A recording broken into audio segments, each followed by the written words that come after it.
So, when we're younger, again, that 14, 15, 16, 17-year-old who thinks, I don't need anyone, nobody tell me what to do. You could drop me off on an island and I'll figure it out.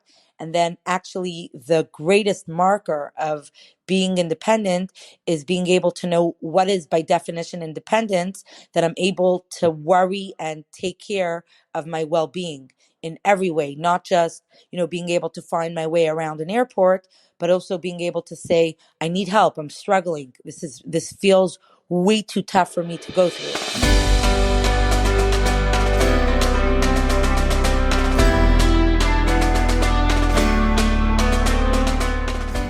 Hey, I'm Esther, and you are listening to On Your Own, the podcast for Jewish girls living away from home. Each week, we bring you an inspiring person or message to help you confidently navigate life on your own, so you can achieve real growth and independence and take ownership of this foundational stage of your life. For additional resources, tips, and to stay up to date on future episodes, sign up for the On Your Own newsletter, linked below in the description. Looking forward to spending some time with you today. And now, to this week's episode.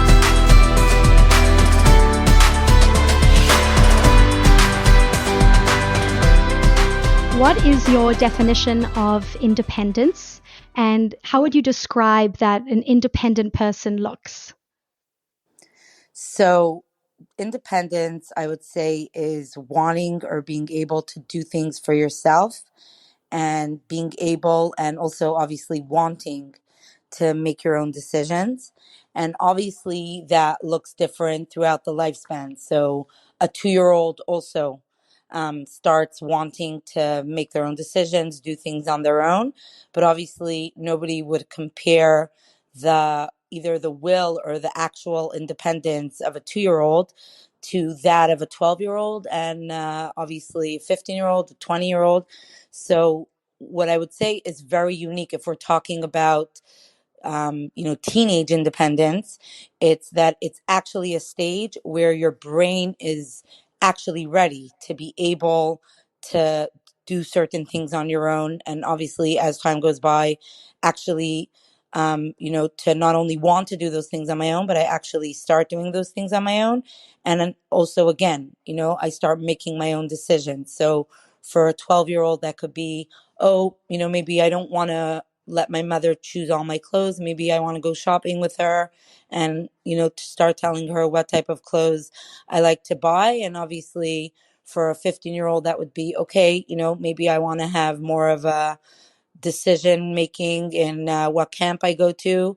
And then obviously as you get older, what seminary I go to, what I want to do after SEM, who I want to marry, all of that stuff. And that being said, I think it's important to say that, when we're talking about independence, it doesn't mean, and obviously it shouldn't be confused with the ability to be self-destructive. So I think a good example of independence is, let's say, if we take the example of the United States of America, which, worked very hard to get their independence from, Britain. But at the same time, even a country like the United States of America, which is clearly very independent, very strong, considered even the leader of the free world. But obviously, they don't want isolation, and being independent would not be, not wanting to cooperate with others and being isolated from others and not taking anyone else into account. That's not what independence looks like. Okay, very interesting. So you mentioned at the beginning wanting to sort of do things on your own, and then that transitioning into actually making your own decisions. So where does the wanting to do things on your own play in? So wanting to do things on our own really has to do a lot with the stage. It's literally a developmental stage to be in the teenage stage. And I think it's not appreciated enough, the fact that teenagehood is a developmental stage. And when I say developmental stage, meaning it's a stage just like we measure the development of a small child, where we look, is the child able to walk on their own and start saying words and, after walking, Emer Tashem, running, eating on their own, getting dressed, all of the developmental stages that we look for in a small child, the same thing we're actually looking for, that we want to see in a teenager, that they want to be independent. It's not a good sign to see. So we're actually talking about brain development. And Oh, this is wow. actually something that nowadays, with, the advancement of research, where they could actually see it in a brain scan, where you see the development in the brain, where suddenly the child, and we could use the word child because this brain development and this very, very quick maturation starts at the age of 12, actually, and Mm. it lasts until the age of 24. So we want to see that a 12-year-old is suddenly saying, hey, I want to be independent. I want to start being able to think for myself. That's a very, very healthy stage. And it's something that we want to see. So it's interesting that you chose to emphasize that, the idea that actually wanting to be independent is very significant. And when you say the brain is ready, so you're saying there's like a biological change that happens in the brain that prepares it to be able to kind of separate itself and become more independent? Absolutely. So it's definitely, and what's interesting about being a teenager is that there's a myth that teenagers are so difficult and teenagers are so unpredictable because of raging hormones. Everybody Mm. likes to blame teenage behavior on raging hormones, which obviously hormonally the body is also changing, and we actually see that.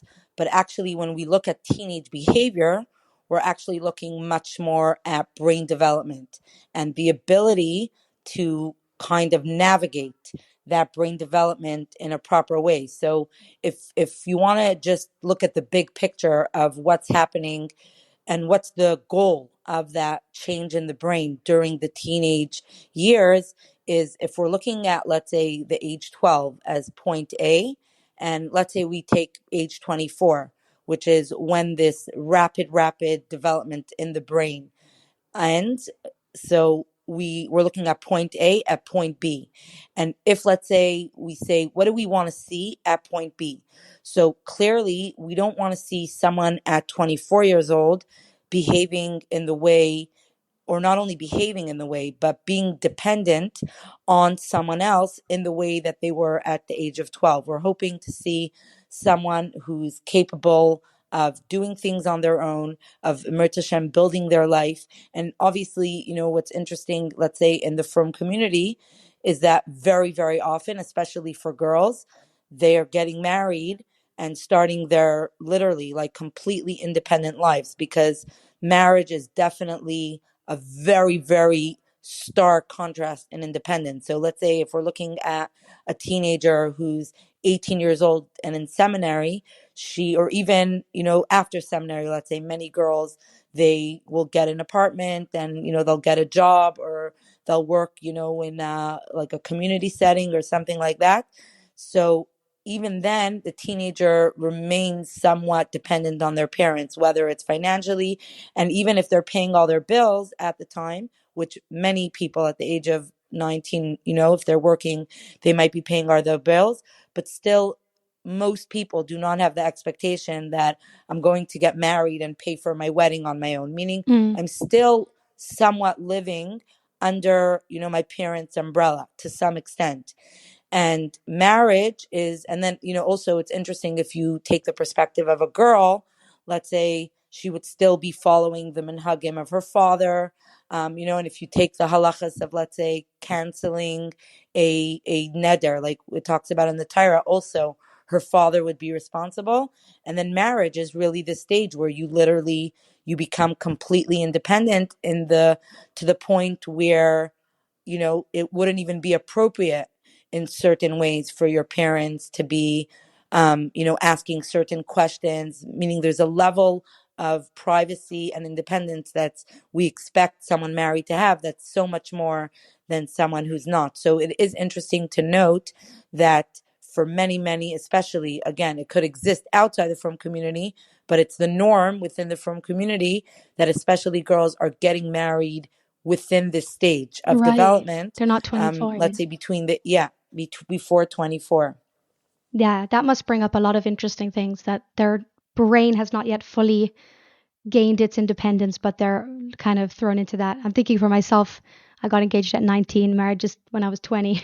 So a lot of people will tell me, like, when say, "How did you know? You know that was your husband?" And then I have one friend who got married when she was 26. She says, "You're not allowed to answer that question. Your brain wasn't developed yet." So it's it's definitely interesting to see that how we transition into that huge step of independence. Then it's interesting that you said that even girls who are, let's say, in seminary or living away from home, even paying their own bills, are still somewhat dependent, right? Even halachically, as you said, dependent on their father for certain minhagim, or for him to cancel a neder. So, what kind of effect would you say then that the different environments a girl might find herself in the stage after leaving home, but before getting married, that has on her independence? Like, what, depending on, let's say, if she is paying her own bills or whether she's still being supported by her parents, if she's in seminary versus in an apartment, what effect does the environment have on her ability to gain this independence? So, I think that the ultimate way of being able to perceive our own independence is really being able to look at it as a mindset.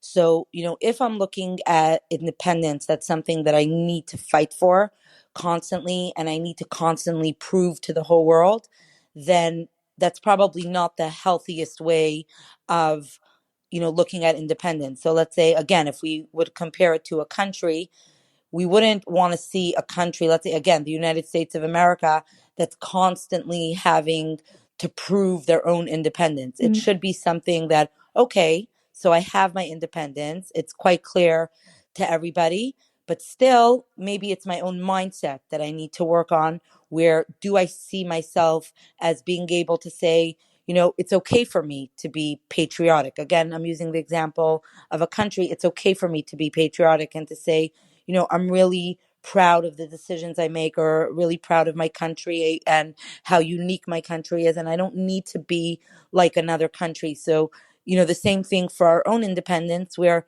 yes, it's true that at 19 years old, or again, there's girls who could be single up to the age of 24 and even after. And meaning, so yes, I may still be very much on some level dependent on my parents, where that's who I go back to for Yantif. And, even when we're married, we might go back to our parents for Yantif. But clearly there's a difference the way a single goes back to their parents for Yantif and, when someone's married. But it's more of a mindset. So I might be dependent on my parents financially, or I still consider that's my home before I built up my own home. Even if I'm living in an apartment, we use the term I'm going home. Mm. um, and but still the mindset of being able to say, I've worked on myself. I'm not only, meaning I'm ready to go on to the next stage. Again, if we refer to, let's say, what I said before about point B of being married, of being able to build my own family, Emet Hashem, that I'm able to do that. I'm able to make my own decisions. I have a clear picture of who I am.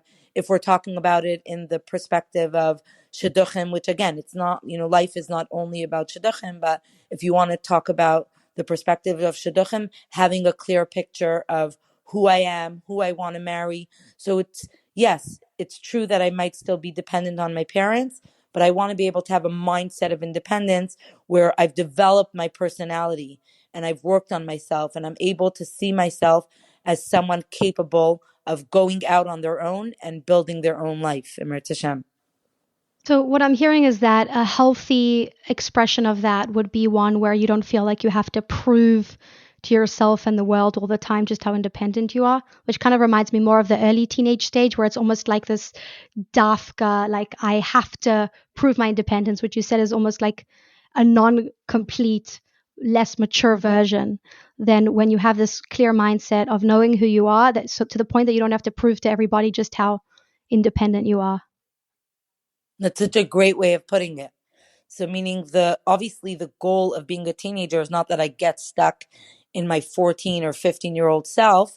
It's more I'm moving towards what I'm hoping I'll look like by the end of the process, where I've taken, all the great characteristics. And I do want to emphasize that being a teenager can and should be an amazing time of your life, because it's a stage of discovery, meaning how do I reach that independence? It's because I start, looking to discover and looking to really create my own identity. And it doesn't have to be a traumatic process. It could be not necessarily easy, but it doesn't have to be traumatic. And that, like you mentioned, that by the end of it, where I don't anymore have to prove to the world, I want to be independent, and it's just I am. I'm very comfortable in who I am, and I see myself as, that I've worked on myself, and I'm really happy in being able to feel like I'm ready again to Mirz Hashem build my own life. And really, if we're looking at independence, I would say that the ability that in Mirz Hashem one day people will be able to rely on me. So, the move like through the years of being a teenager is we go from the stage, let's say up to 12, we're super dependent on our parents, basically for everything. Mm. Our parents buy our clothes, basically make our meals, and help us with our homework. It's really, really a stage where we're almost fully dependent on our parents. And then all of a sudden we come to this beautiful stage in our life where we continue to be dependent. So like we mentioned, even a 19-year-old would still have a certain dependence on their parents. But then you're in this beautiful stage where you're actually you can give, where people could depend on you. Mm. And again, the point B of that, the end result of that, is that you reach such a state of independence that somebody can fully rely on you. So meaning you end up becoming the person that in Mirz Hashem the newborn relies on, and the 2-year-old and the 3-year-old. So that's really the beauty of the life cycle. So it's almost like the goal of being independent, is interdependence. That would be a beautiful, beautiful way of looking at it, that I'm capable of giving and receiving. Mm. And somebody who doesn't feel like they're there yet, that they're solid enough in themselves that they either don't have to prove their independence, or that people can't yet rely on them, or they don't yet have this mindset that you've been discussing. What are some things that they can maybe actively work on to improve their independence? So I think that's a beautiful question, because it reflects awareness. And I think that question itself, if I would meet a teenager, or, if whether, again, usually we don't think of a 22-year-old as a teenager, but again, if we're talking about the teenage developmental stage, if a 22-year-old or a 23-year-old or 24-year-old would ask me that question, I would try to point out and say that awareness is beautiful, and that's very much where you would want to be. Because obviously, anyone who's married will tell any teenager, oh gosh, don't think that, once you stand under the chuppah, all of a sudden, all your confusion and all your everything goes away. You continue to need guidance, and you continue to need support throughout your lifespan. That's the nature of being human, that we constantly rely on other people. And that's the way communities are built and families are built. But at the same time, I would say that awareness, the ability to say, I'm not really there. I feel like I need a little bit more of support. I don't feel like I'm able that other people could rely on me. So that awareness itself is actually very mature. Mm. Because let's say if we look at a 14-year-old or a 15-year-old, you would probably hear the opposite. That a 14, 15-year-old, 16-year-old even, and maybe even 17-year-old is more in the mindset of, I don't need anybody. I know everything. You could drop me off in wherever and I'll figure things out. So being able to say, okay, I am vulnerable. I do need support. And I would say knowing how to get that support and knowing how to reach out, and that shouldn't stop anyone from saying, oh, I'm not ready to move on to the next stage. So let's say, again, if we use the example of either shidduchim or even being able to work, being able to enter the workforce.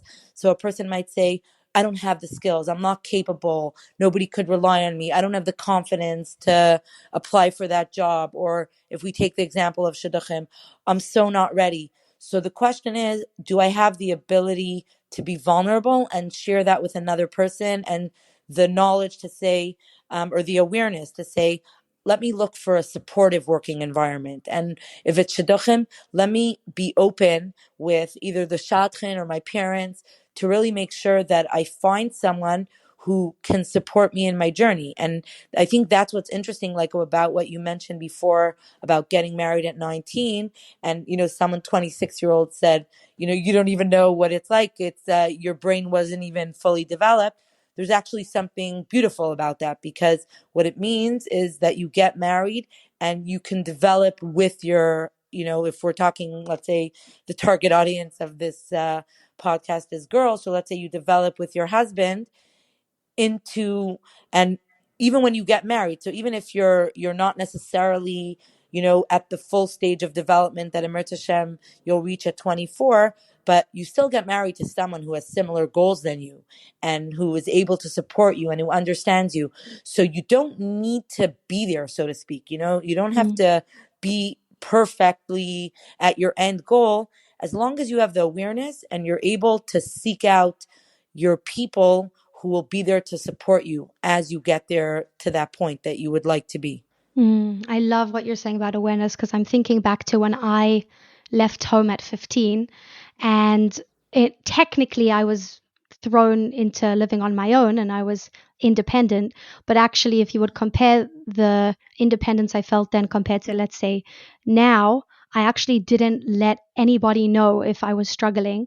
And for me, that was like my definition of how I'm going to survive the experience, was like, tough it up, don't cry, don't complain, you've got this. Whereas now, when I'm actually much more independent in every area, 10 years later, um, I look for help way more. And I acknowledge and recognize that there are certain things I just can't do on my own. So it's pretty interesting, because we would think it's the other way around. Somebody who doesn't need anybody and who doesn't seek help is like the most independent, but that might be still the beginning, a stage where you're not aware yet of just how much you need others, that you're not actually fully independent yet. That's such a good point, because like exactly like you mentioned that, and that's the beauty of the stage of being a teenager, that we learn from our mistakes. So when we're younger, again, that 14, 15, 16, 17-year old who thinks, I don't need anyone, nobody tell me what to do, you could drop me off on an island and I'll figure it out. And then actually the greatest marker of being independent is being able to know what is by definition independence, that I'm able to worry and take care of my well-being in every way, not just being able to find my way around an airport, but also being able to say, I need help, I'm struggling, this feels way too tough for me to go through. Whether it's, again, the stage of when a girl is navigating shidduchim, or also being newly married. So the idea that somebody would be newly married and say, I'm married, I'm supposed to know exactly what I'm doing, and I'm supposed to know how to figure this out on my own, that would actually not be a sign of healthy independence, because obviously you can't figure this out on your own. How would you figure it out on your own if you've never been there before? So there are people to reach out to, and independence would be, A, like you mentioned, the awareness to know that I need to reach out, and B, I would say super, super important, being able to reach out to the right person, Mm. someone that I know will be able to help me and to support me towards independence, and not, God forbid, to help me maybe take the easy way out to be self-destructive, because sometimes there are people like that who we think they might help us, but the easy way out is very often something that ends up being self-destructive, and it doesn't help us reach the independence that we're all hoping to reach. Wow. So I want to take this into how this independence affects our relationship with our parents, because as you mentioned, till the age of 12, our relationship with our parents is very much almost defined as one of dependence. That's the role of the parent almost with the role of the child, that they're there to support the child, and the child's very dependent on their parents. And then as they start growing up, they become less and less dependent and become their own person. But then the whole definition of the relationship of parent and child takes this shift. So how does this transition into independence affect our relationship with our parents now that the dynamics have shifted so much? So when we look at, and I'm going to take the perspective of the teenager, after I will, just mention from the perspective of the parents, Mhm. first of all, in case any parents are listening. And also, just, I think it's healthy for teenagers to, yes, also see, even though obviously it's not a teenager's responsibility to do the work of the parent as the parent, because there is work for the parent to do as their children go through the teenage stage. So obviously, we don't expect a parent to be treating their teenager as they do their 11-year-old. That wouldn't Right. really be the right thing. And still, but this is focused on teenagers, so I will take the perspective of the teenager. So first of all, being as a teenager, being able to recognize, again, if we're looking back at this idea of being a teenager as a developmental stage, so being able to recognize that you have to get to the point where you can do things on your own. So your parents, if you're as a girl, Emir Tashem, and later as a woman, your mother cannot be pregnant for you. Your mother cannot show up to work for you. Your mother cannot be the one to go to the bank and pay your bills for you. And yes, parents are, Baruch Hashem, very helpful with grandchildren. But no, obviously it would not be normal for the parents to be raising your kids for you. These are all huge tasks of life and huge responsibilities that we all hope to Emet Hashem be able to undertake, and we need to get there. We can't remain our 12-year-old self. So it is important for the teenager to realize that although suddenly I might be feeling, this strong emotional tension and quick reactivity, and even, very often, teenagers suddenly have this sense of disrespect and disregard for their parents. The underlying element of all of these, if you want to say, emotions and behaviors, are essentially the process that's happening where we start being able to separate ourselves from our parents, and we no longer see our parents as, whether you want to say Superman or, Mr. and Mrs. Perfect. We're able to see that our parents are human, and that one day I have to become my own person. I can't rely on my parents forever and ever, and I need to become my own person. So again, going back to that idea of awareness, of being able to see the fact that there's a change in the relationship between the parent and the child. It's not because, God forbid, there's something wrong with the parent, which obviously, every teenager has that point where they think, oh my God, my parents don't know anything, and my parents are so old fashioned, and my parents are so square. That's actually, again, part of the healthy development, where you don't see yourself as, like in Israel they say, copy paste. It's nice to say, okay, the apple didn't fall far from the tree. Yes, it's beautiful to take all the values and the lessons that we took from our parents, but we have to own it.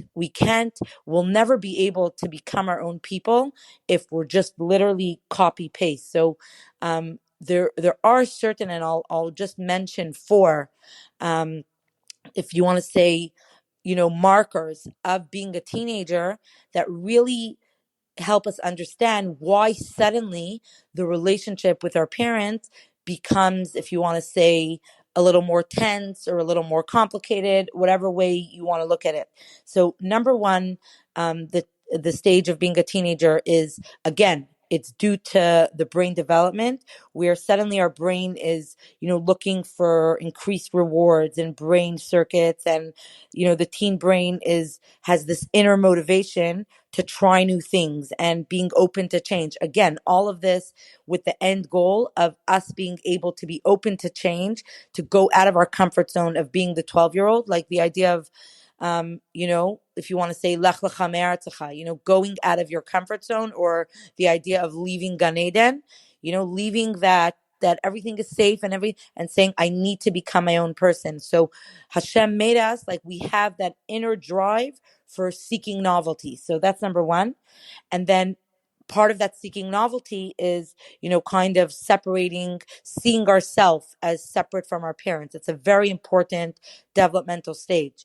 And once we see ourselves as separate from our parents, comes the second stage, which we see obviously so strongly with teens, that idea of increased social engagement. This is exactly the stage where suddenly your friends become more important than your parents. And again, it could be extremely, extremely painful and very difficult for parents.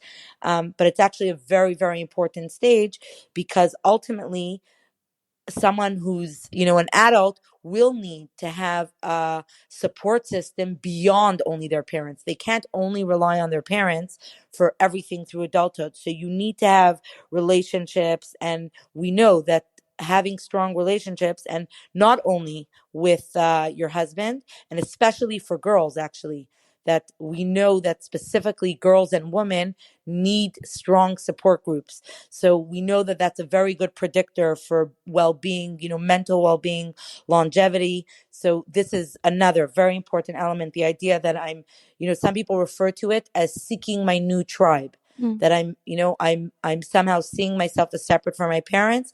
So now I need to seek my new tribe.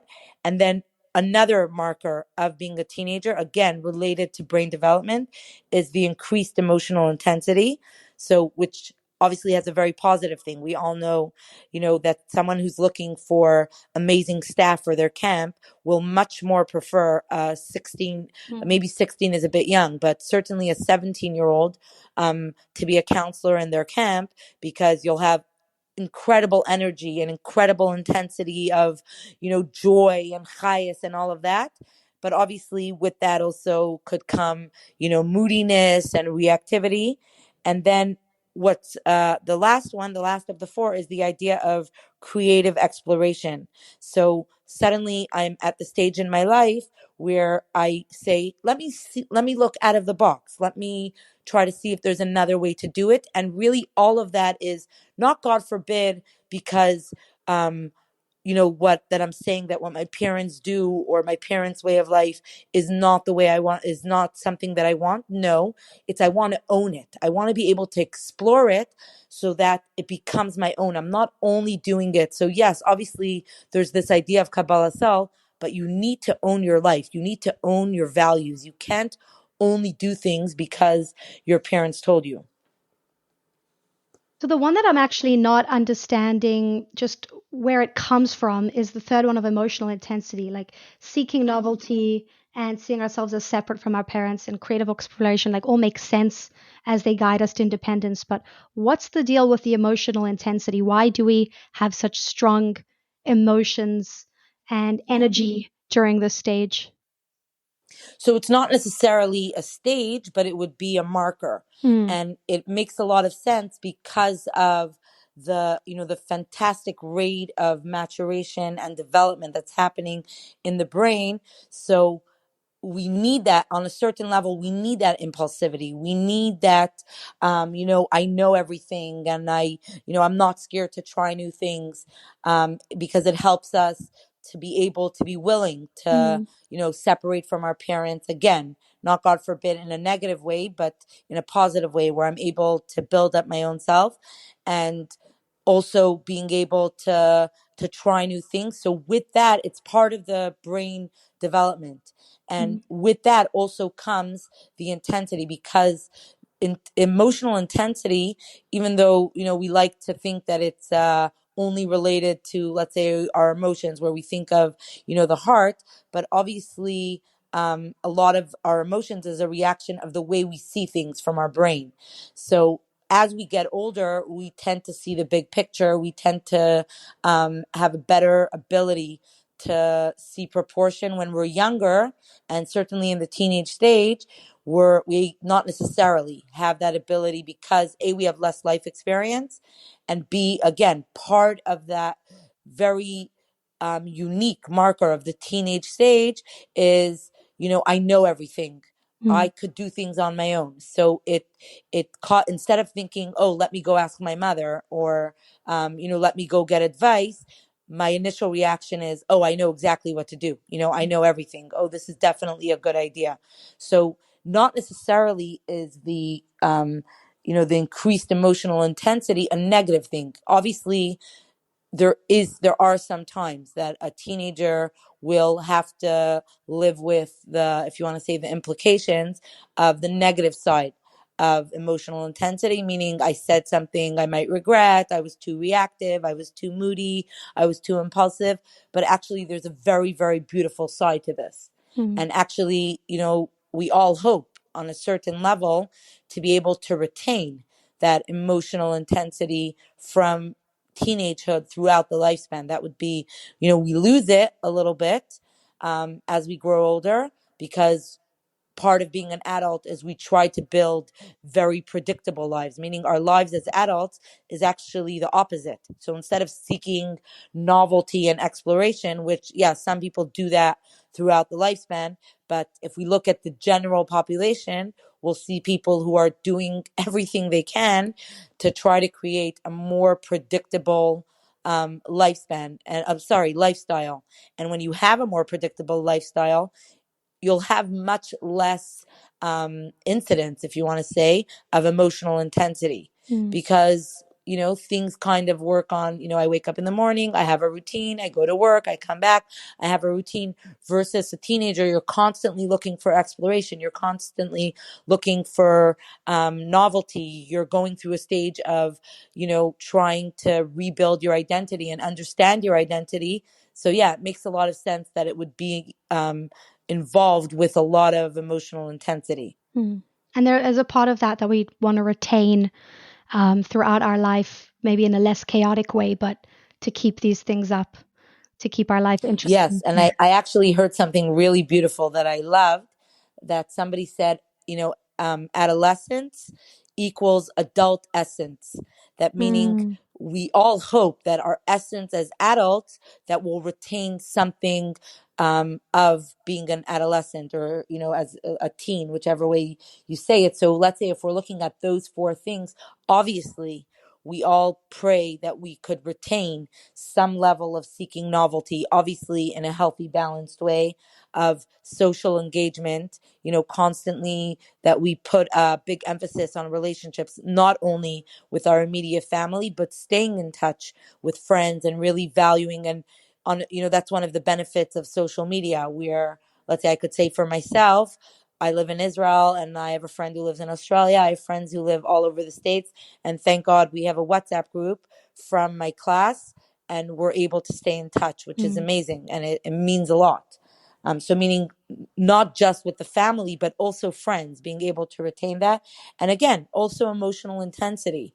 We don't want to become dry, frozen, predictable people. That idea that, yes, I retain a certain level of, again, if you want to describe it as highest in my life, and also the idea of creative exploration, which it's interesting because I think that, living here in Israel, I would say that it's very much part of the culture. Like the norm in Israel is very much about creative exploration, seeking novelty. Like Mm. Israel is referred to as the startup nation. So I grew up in Canada and I now live in Israel. I would definitely say, as a culture, Israel, if you want to say, is maybe the perpetual teenager, Mm. always very intense, and, always looking for new things, always looking out of the box. And then, not obviously every person in Canada, but I would definitely say, as a general rule, growing up in Canada, I would not consider it a very emotionally intense place. And it's certainly not out of the box type of place. That's so interesting. So I'm looking at this list here of these four things, and honestly, to have all these things going on at the same time looks from the outside as a bit of a disaster for having a good, positive relationship with your parents. Like putting all these four things together, like, where do parents then fall in for somebody who's maybe in a stage where they are aware enough that they do want a good relationship with their parents? How can they go through the stage in a healthy way while also having a good, positive, healthy relationship with their parents? So, really, what it's all about, and I think this is something that teenagers hopefully learn as they go through the teenage stage, because most certainly the beginning of the teenage stage, that as the brain starts developing and the child, again, when we start our journey as a teenager, we're actually still children. A 12-year-old, I think most people would consider to be a child. And most people wouldn't leave a 12-year-old, let's say, to babysit, and nobody's hiring 12-year-olds to be a counselor in a camp. So we're starting off that stage. So we're so fresh in that journey that very often there's that extreme of, you know, my parents don't know anything, and my mother's so old fashioned, and my mother totally doesn't get me, and my mother, or my father, he's not able to see outside the box. So it's normal that we have that initial kind of reaction to, suddenly seeing that I need to separate from my parents. But then hopefully, as we go through that journey, we're able to see that, while yes, it is true that we need to push away from our parents in order to be able to become responsible and take responsibility for our own lives. But actually, the most important and basic principle of being able to navigate the years of being a teenager well, and here is, like, if you want to say the paradox, is actually keeping the communication open and remaining close with parents. So what is true, like you mentioned, about those four elements, or the four markers of being a teenager, true, it's amazing, and the opportunity and the power is an unbelievable power. But on the same time, we do know, for example, that teenagers are 3 times more likely, during the stage of being a teenager, of having either serious injury, or, God forbid, even death, because of the great risks that teenagers will take. Mm. And we don't want, as a teenager ourselves, meaning that there should be at some point an awareness where a teenager is able to say, okay, I need to go through this stage. It's an amazing developmental stage to go with, but it doesn't mean, again, like the same thing, like the United States of America. Yay, we're an independent country.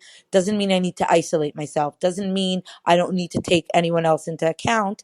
I still need that connection with my parents. And yes, it might change a little bit, meaning I might not be the 7-year-old girl coming home from school and telling my mother every single thing that happened on the playground, but still being able to value, number one, that's the word I would use, that being able to value the importance of staying connected, and how important it is to still keep the connection to my parents open. And I would also, from even another perspective, I would say that there's even an element where, like the idea of, let's say, when we got the Torah, that there's Nasa v'Nishma, that it's kind Mm. of, I don't ask questions. And then there's the idea that and it's interesting, like soon as Purim, that when Dafka on Purim, that we chose that it says, Kiblu Masha Kiblu Kfar, that we chose to be Jews, that it wasn't, because we were forced, that we just came out of Mitzrayim, obviously, and we saw the great Nissim, obviously, we're going to be connected to Hashem. No, it's even when we're going through a terrible time, we still connect to Hashem. So I think the same thing as a teenager, where when you're younger, obviously you want to be connected to your parents. I mean, who's going to feed you? Who's going to take you to the park? Who's going to take you to school? But actually, what's beautiful about the teenage years is where you say, it's not just that I'm connected to my parents biologically, but now I can build. I'm in a stage where I can actively build a connection to my parents, not only because we're biologically related, but because I put in an effort. And it is true to say that staying connected to your parents as a teenager is an effort. Mm. So, open communication, why is that necessary to keep the relationship healthy in these years? So, and it's interesting that you say open communication, because not necessarily, and certainly, again, if we want to look at the heated years of 15, 16, 17, which tend to be the epicenter of being a teenager, Not necessarily would every teenager and every parent describe the ability. It's almost normal that the communication would not be fully open. So that would be definitely the stage where, teenagers are much more likely to go and share things with their friends than with their parents. And it's also, something important for parents to recognize that it's normal. It's a very, very normal thing that a teenager would much prefer to share every little detail with my friends and with my parents. That being said, it's not healthy to completely disconnect. So we would not want to see a teenager who is, engaged in secrecy and disconnection and isolation from their parent. And unfortunately today, because of phones and, the idea that, a teenager could literally lock themselves in their room and be connected to their friends through their phone, that they might not even leave their room versus, let's say, 20 years ago, if you wanted to go out with your friends, you had to at least, go out the door. So your parents would see you, what are you doing? When are you coming home? Here, a teenager could come home from school and be in their room for literally hours and maybe even never come out and just go back to sleep and wake up in the morning and just go out. So you're looking at a cycle of disconnection. And then, very often what you'll hear, almost, all teenagers who are going through a difficult time with their parents will say something like, for example, as a family therapist, I could say you see this a lot in family therapy, where a teenager will turn to their parents and say, you don't even have a clue about what's going on in my life. That's very, very common to hear from a teenager. Again, especially, the epicenter of being a teenager, 15, 16, 17.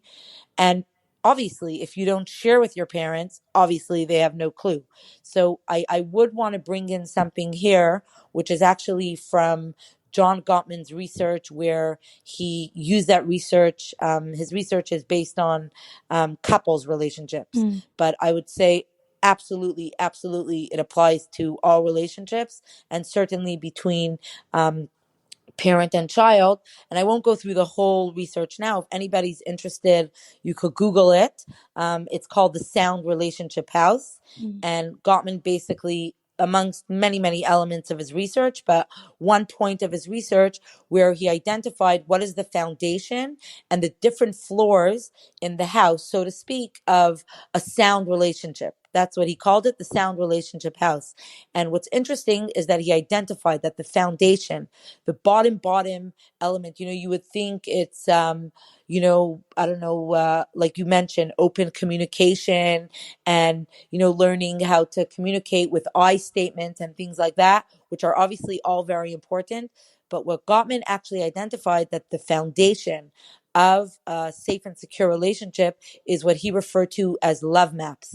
And love maps is literally the most basic idea of staying informed about someone else's life. So not even, you're, like having a deep emotional conversation before that. Obviously, we would hope that a relationship would also include that. But the foundation is actually love maps. So what I like to always compare love maps is, let's say Corona, we were all locked in our homes for 5 months, a year, whatever, depending where you lived in the world, that you weren't allowed to go out. So let's say you're locked in your house for that amount of time, and then your local supermarket, meanwhile, redid their entire layout. So what took you, let's say, 5 minutes to go shopping because you know where the bread is and you know where the meat is and you know where the milk is, and you quickly do your shopping, all of a sudden you have to relearn the map of the store.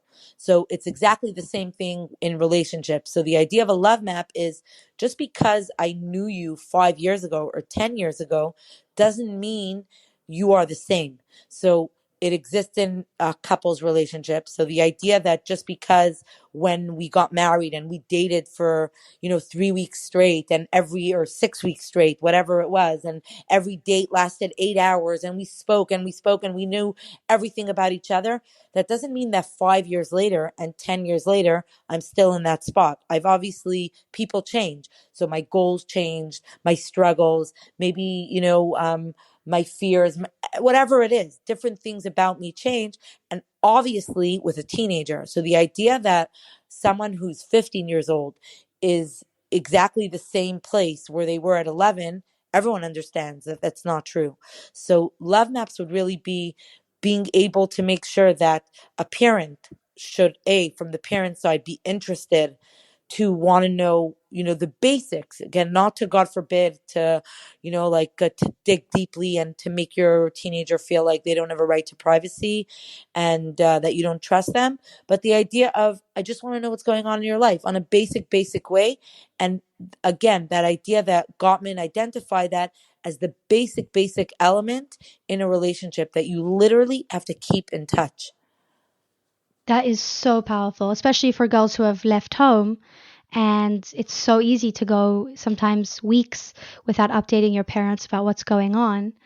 And it's so interesting what you said about the example with the grocery store, because I've definitely had that experience before, and it's very frustrating that it takes a lot longer to then find what you want. And yes, if you aren't touching base consistently, then when there is a big discussion that needs to come up or something that needs to be spoken about, if you haven't been keeping in touch, it's you're not going to be able to navigate that relationship easily and quickly. It's going to take a lot of playing catch up to be able to get to the deep point that you want to get to, or that connection that you're needing in that moment from your parent. What you mentioned, I think, is an excellent point, because if we're looking at independence as the ability to be mature and to be focused on my well-being, and to be able to take my well-being, um, you know to take responsibility for my well-being, then part of that would be being able to recognize, and again, a 15-year-old might not necessarily see it that way, but you would hope that at one point the teenager is able to understand, I need my parents, and not only I need them, but I want my parents part of my life. Meaning, point B of teenagehood is not, God forbid, being so disconnected from my parents that they're no longer part of my life. That's not exactly anything to celebrate, and quite the opposite. We're all hoping to remain close to our parents in a healthy way throughout the lifespan, and we all know, how beautiful that is once we get married, and the parents have nachas from the grandchildren, and obviously it's also very helpful for people who are married that the grandparents could help with the children. So the idea of being able to recognize that my goal is not to be completely disconnected from my parents, it's just to take ownership of my life, to be able to separate from my parents and say, I'm not going to expect my parents to do everything for me. I'm going to, Mirta Hashem, become independent and be able to build my own life. That's really what independence is. So being able to understand, yeah, sometimes it might be annoying to update my parents. Maybe my parents, ask questions that are like, oh, I'm not in the mood of answering. I'd rather hang out with my friends or whatever it is. But actually being able to realize what a beautiful, essential relationship our relationship with our parents is, and how important, and that it's literally an essential element in our life. And like you mentioned, so I've never lived away from home, as I went away for seminary, but I don't think it's the same experience like what you had to leave home at 15. But that idea of being able, just updating parents, whatever, I'm going here for Shabbos, or I made new friends, there's girls in my dorm from here and there, these are my friends, I really just, again, and it just naturally, that's what makes us feel close to people, the people who know what's going on in our life. So if you don't update your parents, then it's not, it's kind of like a no-brainer that you'll feel so isolated and so separate from them. So, and that's not what you're looking for. You're looking for the ability to take ownership of your life, not separation from parents.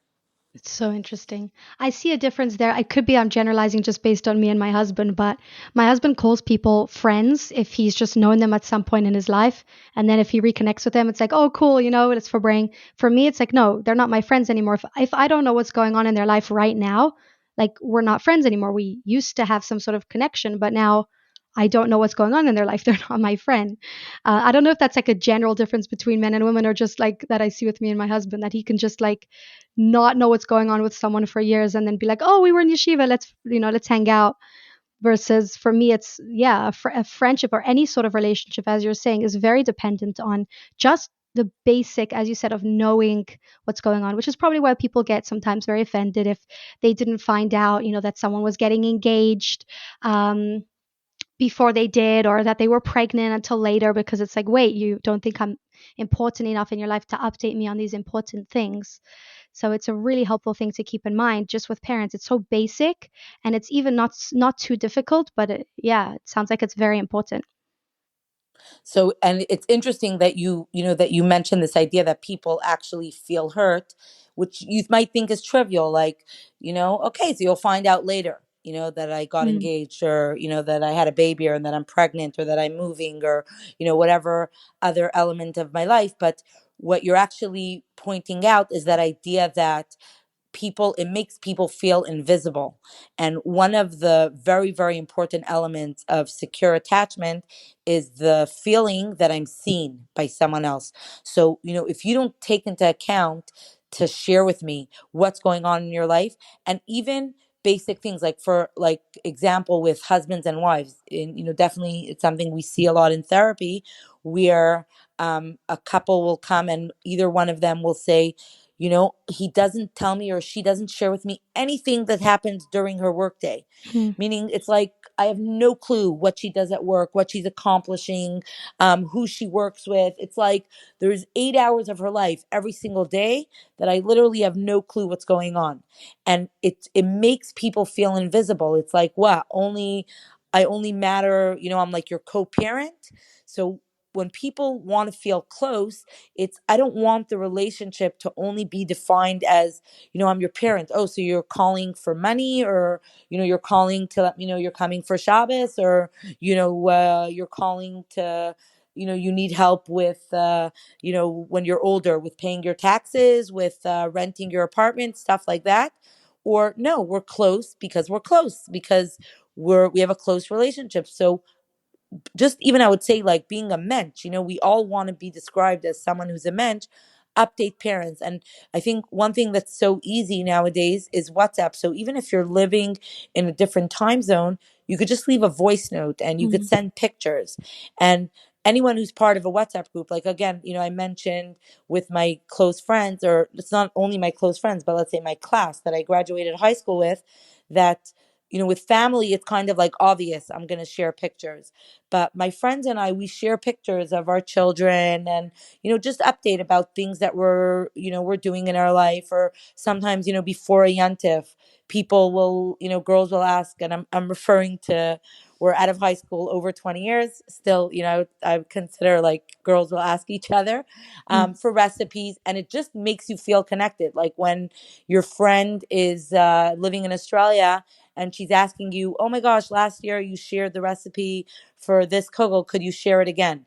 So instead of feeling far, it just feels like you're close, like you're involved in each other's life. So again, even if you don't feel like you're in a stage where you want to share every little thing with your parents, and you feel like, maybe sometimes when I do share, my parents end up asking too many questions, still, it's very, very healthy if you're looking to have a close connection with your parents. And I'm assuming that everybody would like to have that. That you, again, just to stay updated, the idea of love maps. Wow. And if someone needs more motivation because they really find it annoying, that's basic kibbutz aim from what I'm hearing, especially if we know the other side of that and how much it can hurt to not know what's going on. Just that simple update is a mitzvah. So, 100%. It's one of the beautiful things about Yiddishkeit is that there is the ability to balance different elements. So, if we take that example of Bishvili Nivra Ha'elam, that on mm, one hand, the whole world was created for me. And on the other hand, Anaychi Afar Ve'efer, I'm just dust and ashes. And I think the same thing with, the connection that we have with parents in our life. On one hand, the Torah tells us in Parshas Bereshis, Al Kain Yazev Ish as Avives Imai. Vidabek Beishtai, right? That a man should separate from his mother and his father and connect to his wife. Meaning, yes, on a certain level, just like we've been discussing, this entire time, you need to be able to disconnect from your parents in order to build your own life. And it's actually interesting that in the therapy world, when we work with a family, or let's say you work with a couple, we refer to the family before they got married as the family of origin. And but when we refer to the family, we're talking about your family right now, your, the Mm. husband and wife, that you're building a new family. And absolutely, halacha looks at that the same way. And with that, the like you mentioned, the mitzvah of kibbud av v'em is throughout the lifespan. Mm. You never stop having the mitzvah of honoring your parents. Wow. I have so I have so many more questions that would probably be now going into areas of what if somebody is too dependent on their parents, or what if somebody has a very, very challenging relationship with their parents, or the parents are asking too much of them. But I do see that we're an hour in. I don't want to take too much of your time. Maybe one day we can check in for a part two to like take to the areas of where it's not so straightforward, when maybe I don't want a relationship with my parents right now, or maybe they don't want, just more the extreme ends of things.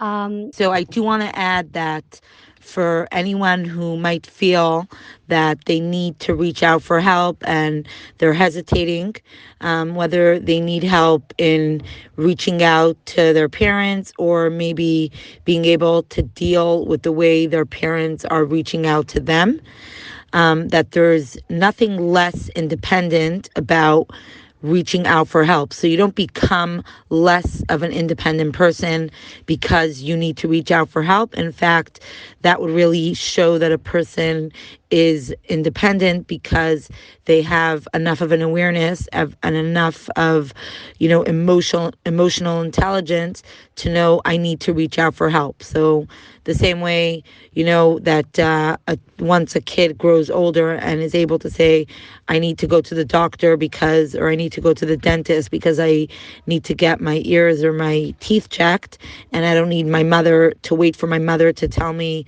go. The same thing with reaching out for any other kind of help. There's a question that I ask at the end, which is a theoretical question. If you had a time machine that would take you back to the first year that you spent away from home, so in your case, you said that was seminary, and you were dropped into just a random point there and able to tell yourself one thing, what would the one thing that you would share with your newly on your own self be? So I left home when I graduated from Montreal in high school. There ends in 11th grade. So when I went to seminary, I was actually 17. And, looking back at the time, I think I thought like I was 25. But now I just recently I was thinking about it, how young I was. That I don't think I realized how young I was when I went through seminary. And it's interesting that, like, what your question is, what would I tell myself? So I think, Baruch Hashem, I had the blessing throughout my life. I grew up in a small class where I always had, a good, safe set of friends. So, having, like you say, a good tribe, Mm, that was something that I had. But I think if I would go back to myself, the idea of recognizing that there's work that needs to be invested into becoming an independent person, and that's part of the process of becoming independent, that you actually have to put in the work and to be willing to put in the work. And also the idea of that part of the process of putting in the work is that there will be mistakes and there will be failures and there will be uncomfortable situations, and it's all okay. All of those, you can wipe up the dust and stand back up again. And that Emet Hashem, what doesn't kill you makes you stronger. And that's really what the marker. And I think you see this very, very well in adulthood, where you can easily tell people who've worked on themselves to, become independent and to really work on their characters and, work on owning and taking responsibility for who they are, versus people, if I could say, on a certain level, are stuck on, maybe on a certain level being 12 years mm. old, where I'm expecting everyone to take care of me. So if I would look back to my younger self, I would say that, that it's all the investment is worth the process. And Mirta Hashem, something amazing comes out of it. Wow. And that's really the goal of this podcast, to just own your life so that you can become the best version of ourselves. So thank you very, very much. This was a really, really interesting conversation. I haven't thought about these things the way you expressed them. So it gave me a lot to think about. And I'm sure this is going to be helpful to so many. So thank you very much. Thank you. Thank you for listening to this week's episode of On Your Own. If you like this episode or think it will be useful to someone else, please leave us a review wherever you listen to podcasts. I would love to connect with you. If you've got any questions, feedback, or ideas for future episodes, you can email me at onyourownpodcast@gmail.com. See you next week. And in the meantime, happy adulting.